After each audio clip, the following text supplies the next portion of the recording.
बहुत बार ऐसा होता है कि स्टूडेंट्स के मैसेजेस आते हैं, कई बार क्लास में पूछते हैं कि सर हमारा रीडिंग में इंटरेस्ट जनरेट नहीं होता, बहुत ही बोरिंग मॉड्यूल लगता है। तो वो इंटरेस्ट हम कैसे जनरेट कर सकते हैं? बंदा तब तक हार्ड वर्क नहीं करता जब तक उसको मोटिवेशन ना मिले। जब तक आपके स्कोर नहीं बढ़ेंगे, तब तक आपको मोटिवेशन नहीं मिलेगी, तब तक आप एफर्ट्स नहीं डालोगे। तो 5 ऐसी आसान चीज़ें करनी है आपने, बहुत ही ईजी है। हर एक चीज़ के साथ साथ आपके 2 से 3 स्कोर बढ़ेंगे। मतलब ऑन एन एवरेज अगर आप इसको 15 डेज भी फॉलो कर लो तो आपके अराउंड 7 to 8 स्कोर्स ईजिली बढ़ जाएंगे। और यूजुअली हम अटकते किस पे हैं? 5.5 पे। ठीक है, तो बहुत ध्यान से समझना, आपकी सारे के सारी इंप्रूवमेंट इन 5 चीज़ों से ही हो जाएंगी। सबसे पहले सबसे मेन जो चीज़ हमारी ये है, हम डायरेक्ट क्वेश्चंस पे कूद पड़ते हैं। ठीक है, गलत नहीं है, क्वेश्चंस पे जाओ, कोई इशू वाली बात नहीं है। पर पहले जब आप हेडिंग रीड करते हो ना, हेडिंग के नीचे ना बहुत बार ऐसा होता है, 80% चांसेस होते हैं कि सब हेडिंग दिया हो, तो आधी चीज़ें आपकी वहीं पे क्लियर हो जाती हैं। जैसे आप लेटर लिखते थे पहले, वो लेटर में सब्जेक्ट लिखना होता था ना कि ये लेटर किसके बारे में है, वही चीज़ है। A song on the brain, ये रीडिंग का नेम है, आसान रीडिंग है। ठीक है, इसका भी सब हेडिंग दिया हो कि कई बार ऐसा होता है कि हमारे माइंड में कोई ना कोई सॉन्ग चलता रहता है। ठीक है, और ये चीज़ रियल भी है। तो इससे अंडरस्टैंडिंग आपकी हुई कि सारा का सारा जो पैसेज है किसके बारे में है, तो क्वेश्चंस भी आपको समझ में आएंगे, इसी के बारे में है। ठीक है, तो एक छोटे से स्टेप से भी आपके 2 से 3 नंबर बढ़ सकते हैं। 80% चांसेस होते हैं कि ये सब हेडिंग दी होती है, बस आप इसको स्किप कर देते हो। और दूसरा फायदा इसका पता क्या है? आप जब सब हेडिंग रीड करते हो आपको पता चल जाता है कि पैसेज ईजी है कि टफ है कि मॉडरेट है। तो आप इजी पैसेज ढूंढ के पहले स्टार्ट कर सकते हो, जो कि आपको लीड देगा और ऑटोमेटिकली आपका स्कोर इंप्रूव होगा। जिन बच्चों के 19, 18, 19, 20 स्कोर आते हैं तो वो ये चीज़ जरूर फॉलो कर लो। दिस इज माई श्योरिटी है कि भाई ये चीज़ इंप्रूव होगी। दूसरी सबसे इंपॉर्टेंट चीज़ है, कोई भी पर्टिकुलर क्वेश्चन टाइप उठा लो, कोई भी, हम उसको स्टार्टिंग से रीड करना शुरू कर देते हैं। अब मैं आपको एक छोटा सा ट्रिक बताऊंगा। अगर आप बिल्कुल एंड से रीड करोगे ना तो आपको समझ में आएगा, आप कीवर्ड पे ही नहीं अटके रहोगे, आपको समझ में आएगी वो चीज। ये यस नो नॉट गिवन देखो, यहाँ पे कई तो बिल्कुल सिंपल भी मेंशन करे हुए हैं। जैसे डिफिकल्ट वाला उठा लेते हैं, सपोज करो पहले वाला उठा लेते हैं, today's wealthy people ignore the fact that millions are living in poverty.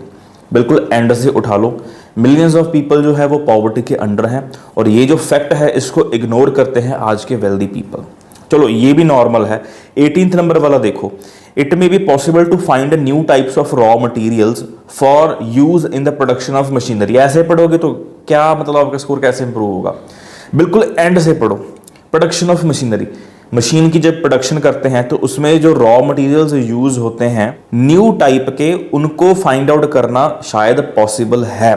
तो अगर ऐसे पढ़ोगे तो automatically it will help you in getting your desired score.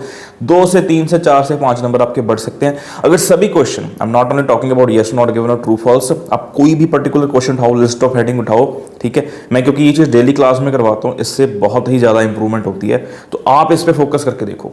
Third, reading में ऐसी कोई भी टिप या ट्रिक नहीं होती, सिर्फ और सिर्फ एक ही चीज होती है, एक ही चीज के आसपास आपकी रीडिंग होती है, वो होती है आपके कीवर्ड्स।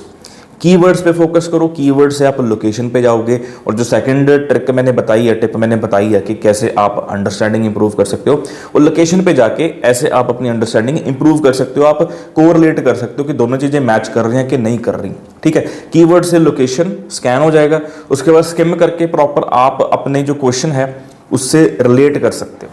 चौथा पॉइंट मैं आपको ये बताऊंगा कि ज्यादा से ज्यादा रीडिंग करो। अगर आप 2 रीडिंग कर रहे हो डेली तो भी बढ़िया, इससे 2 ही फायदे होंगे।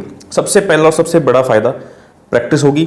दूसरा सबसे इंपॉर्टेंट जो बेनिफिट है वो होती है ट्रैप्स। ट्रैप्स मतलब जाल, आपको पता चल जाएंगे कि भाई कैसे कैसे रीडिंग में जाल बिछाए होते हैं। मतलब एक होता है ना जो स्ट्रैटेजी होती है ना, स्टूडेंट के बेस पे होती है, हर एक स्टूडेंट अपनी स्ट्रैटेजी खुद बनाता है। ऐसा नहीं होता कि एक स्ट्रैटेजी सभी स्टूडेंट्स के लिए होती है।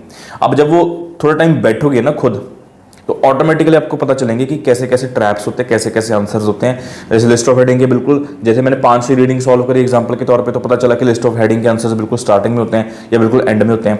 ऐसे ऐसे करके ट्रैप्स पता लगेंगे। 5वां जो है आपका वो है न्यूज़पेपर। डेली न्यूज़पेपर करो 1.5 आवर, हमेशा बेनिफिट होगा उससे। मैं आपको एक चीज बताता हूँ, आपके आंसर्स होते हैं ना वो DESI से होते हैं, देसी करके। डी से डेफिनेशन में आंसर होता है। ठीक है, मतलब यहाँ पे कोई वर्ड दे दिया, वहां पे उसकी डेफिनेशन दे दी। ठीक है, ई से आपका एग्जाम्पल या इलेबोरेशन से, एस से आपका सिनम, आई से आपका इनडायरेक्ट वे में आंसर होता है। ठीक है, इनडायरेक्ट वे वाला और एक्सप्लेनेशन वाला तो आप अंडरस्टैंडिंग से ही समझोगे, लेकिन ये जो डेफिनेशन वाला है या फिर ऐसे लगा लो ये जो सिनोनिम वाला है, वो जितना आप ज़्यादा रीड करोगे, डबल रीडिंग करोगे, न्यूज़पेपर रीड करोगे, आपको अलग अलग वर्ड्स पढ़ने को मिलेंगे और वही वर्ड्स रीडिंग में आते हैं। मैंने परसों एक वर्ड करवाया था स्टूडेंट्स को और कल की रीडिंग में वो वर्ड आया था एग्जैजरेटेड। एग्जैजरेटेड का मतलब बढ़ा चढ़ा के बताना। तो ये चीज़ें एक्चुअल में वर्क करती हैं। इन 5 चीज़ों को अच्छे से फॉलो कर लो। अगर स्कोर इंप्रूव ना हुआ तो नंबर पे कॉल करके मुझे बता सकते हो कि नहीं हो रहा है improve. Thank you for watching, keep loving and keep supporting.